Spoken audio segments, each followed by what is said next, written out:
মিজানুর রহমান আপনি লিখেছেন, আমি প্রবাসে থাকি কিন্তু দেশে পারিবারিক জমি নিয়ে বাবার ও ভাই বোনদের সঙ্গে বিরোধ হয়েছে। আমাকে সম্পত্তি থেকে বঞ্চিত করা হয়েছে এবং বাড়ি থেকেও বের করে দেওয়া হয়েছে। এখন ইসলামের দৃষ্টিতে আমার দায়িত্ব কি, অবস্থা কি, আমি তাদের সাথে সম্পর্ক যোগাযোগ রাখতে পারি কিনা?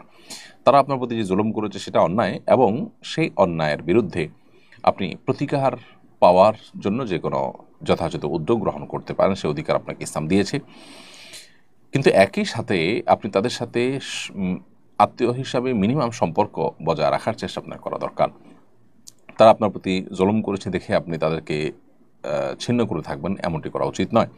কারণ বিষয়ে সহিহ বুখারীর বিখ্যাত হাদিস রয়েছে নবী করিম সাল্লাল্লাহু আলাইহি ওয়াসাল্লাম থেকে, যেটা আব্দুল্লাহ ইবনে আমর রাদিয়াল্লাহু তাআলা বর্ণনা করেছেন, যে নবীজি আলাইহিস সালাম বলেছেন, লাইসাল ওয়াসিলু বিল মুকাফি, যে ব্যক্তি আত্মীয় হিসাবে কেউ কোনো কিছু দিলে সে সমান সমান দেয়, এই ব্যক্তি আত্মীয়তার সম্পর্ক রক্ষাকারী নয়। এটা তো বিনিময় দেওয়া।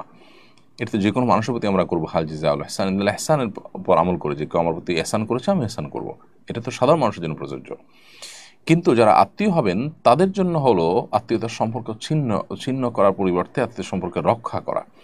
ওয়ালাকিন্নাল ওয়াসিল আল্লাযী ইযা কুতিআত রাহিমুহু ওয়াসালাহা। মূলত আত্মীয়তার সম্পর্ক রক্ষাকারী হলো সে যে ব্যক্তি আত্মীয়তার সম্পর্ক রক্ষা করলেও সে বরং সেখানে আরও সম্পর্কটাকে জোড়া দেওয়ার চেষ্টা করে, সম্পর্কটাকে ভালো করার চেষ্টা করে। বিধায় সেই চেষ্টাটা আমাদের থাকতে হবে। এরপরে